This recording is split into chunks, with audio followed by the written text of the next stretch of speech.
ಯೋಗವು ಸುಮಾರು 500 ವರ್ಷಗಳ ಹಿಂದೆ ಭಾರತದಲ್ಲಿ ಹುಟ್ಟಿಕೊಂಡಿತ್ತು ಮತ್ತು ಅಂದಿನಿಂದ ಆ ದೈಹಿಕ, ಭಾವನಾತ್ಮಕ ಮತ್ತು ಆಧ್ಯಾತ್ಮಿಕ ಅಭ್ಯಾಸವು ಮಾನವ ಜನಾಂಗವು ಉತ್ತಮ ಆರೋಗ್ಯ ಮತ್ತು ಒಟ್ಟಾರೆ ಯೋಗಕ್ಷೇಮವನ್ನು ಕಾಪಾಡಿಕೊಳ್ಳಲು ಸಹಾಯ ಮಾಡಿದೆ. ನೀವು ಶಾಂತತೆ, ಶಾಂತಿ ಮತ್ತು ನೆಮ್ಮದಿಯನ್ನು ಹುಡುಕುತ್ತಿದ್ದರೆ ಯೋಗವು ನೀವು ಖಂಡಿತವಾಗಿಯೂ ಸಮಯವನ್ನು ಕಳೆಯಬೇಕು. ಪ್ರತಿ ವರ್ಷ ಜೂನ್ 21ರಂದು ಪ್ರಪಂಚದ ಜನರಲ್ಲಿ ಯೋಗದ ಮಹತ್ವ ಮತ್ತು ಜಾಗೃತಿಯನ್ನು ಹರಡಲು ನಾವು ವಿಶ್ವ ಯೋಗ ದಿನವನ್ನು ಆಚರಿಸುತ್ತೇವೆ.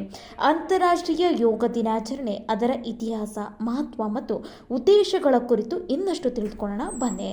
ಸೆಪ್ಟೆಂಬರ್ 27, 2014ರಂದು ಯುಎನ್ ಜನರಲ್ ಅಸೆಂಬ್ಲಿ ಸಭೆಯಲ್ಲಿ ಪ್ರಧಾನಮಂತ್ರಿ ಶ್ರೀ ನರೇಂದ್ರ ಮೋದಿಯವರು ಪ್ರಾಚೀನ ಭಾರತೀಯ ಸಂಪ್ರದಾಯವು ಜಗತ್ತಿಗೆ ನೀಡಿದ್ದ ಅಮೂಲ್ಯವಾದ ಯೋಗದ ಬಗ್ಗೆ ಮಾತನಾಡಿದರು.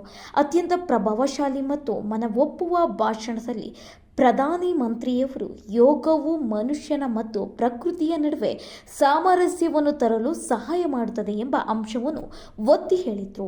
ಈ ಉಪಕ್ರಮವನ್ನು ಶ್ಲಾಘಿಸಲಾಯಿತು ಮತ್ತು ಜೂನ್ 21ರಂದು ಅಂತಾರಾಷ್ಟ್ರೀಯ ಯೋಗ ದಿನವನ್ನಾಗಿ ಗೊತ್ತುಪಡಿಸುವ ಪ್ರಸ್ತಾಪವನ್ನು ಯುಎನ್ ಜನರಲ್ ಅಸೆಂಬ್ಲಿಯ 193 ಸದಸ್ಯರು ಡಿಸೆಂಬರ್ 11, 2014ರಂದು ನಿರ್ಧರಿಸಿದರು. ಮೊದಲು ತಿಳಿದಿರುವ ಯೋಗಿಯೋ ಆದಿಯೋಗಿಯೋ 7 ರಾಜ ಋಷಿಗಳೊಂದಿಗೆ ದಕ್ಷಿಣದ ಕಡೆಗೆ ಪ್ರಯಾಣವನ್ನು ಪ್ರಾರಂಭಿಸಿದರು. ಈ ಋಷಿಗಳು ನಂತರ ಆದಿಯೋಗಿಯ ಮೊದಲ ಶಿಷ್ಯರಾದರು ಮತ್ತು ಪ್ರಪಂಚದ ಇತರ ಭಾಗಗಳಲ್ಲಿ ಯೋಗದ ಮಹತ್ವವನ್ನು ಪ್ರಚಾರ ಮಾಡಲು ಸಹಾಯ ಮಾಡಿದರು. ಇನ್ನು ಅಂತಾರಾಷ್ಟ್ರೀಯ ಯೋಗ ದಿನವನ್ನು ಹೇಗೆ ಆಚರಿಸಲಾಗುತ್ತೆ ಅಂದರೆ, ಭಾರತದಲ್ಲಿ ಮತ್ತು ಪ್ರಪಂಚದ ಅನೇಕ ಭಾಗಗಳಲ್ಲಿ ಅಂತಾರಾಷ್ಟ್ರೀಯ ಯೋಗ ದಿನವನ್ನು ಪೂರ್ಣ ಉತ್ಸಾಹದಿಂದ ಆಚರಿಸಲಾಗುತ್ತದೆ.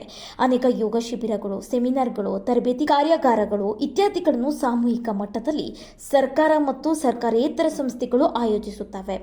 ಉದ್ಯಾನವನ ಅಥವಾ ಮೈದಾನದಲ್ಲಿ ಜನರು ದೊಡ್ಡ ಗುಂಪುಗಳಲ್ಲಿ ಸೇರುವುದು ಮತ್ತು ಯೋಗ ಮುದ್ರೆ ಅಥವಾ ಆಸನಗಳನ್ನು ಅಭ್ಯಾಸ ಮಾಡುವುದು ಸಾಮಾನ್ಯ ಅಭ್ಯಾಸವಾಗಿದೆ.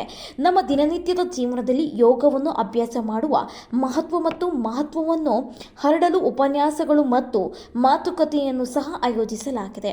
ಅನೇಕ ಯೋಗ ಗುರುಗಳು ಮತ್ತು ತರಬೇತಿದಾರರು ದೇಶದಾದ್ಯಂತ ವಿವಿಧ ರೀತಿಯ ತರಬೇತಿ ಕಾರ್ಯಕ್ರಮಗಳು ಅಥವಾ ಅವಧಿಗಳನ್ನು ಸಹ ನಡೆಸುತ್ತಾರೆ. ಯೋಗದ ಬೆಳಕು ನಿಮಗೆ ಸಾಮರಸ್ಯ ಮತ್ತು ಸಮತೋಲಿತ ಜೀವನದ ಕಡೆಗೆ ಮಾರ್ಗದರ್ಶನ ನೀಡಲಿ. ಅಂತಾರಾಷ್ಟ್ರೀಯ ಯೋಗ ದಿನದ ಶುಭಾಶಯಗಳು. ಈ ಮಂಗಳಕರ ದಿನವಂದು ಉಸಿರು ಮತ್ತು ಚಲನೆಯ ಶಕ್ತಿಯನ್ನು ಅಳವಡಿಸಿಕೊಳ್ಳಿ.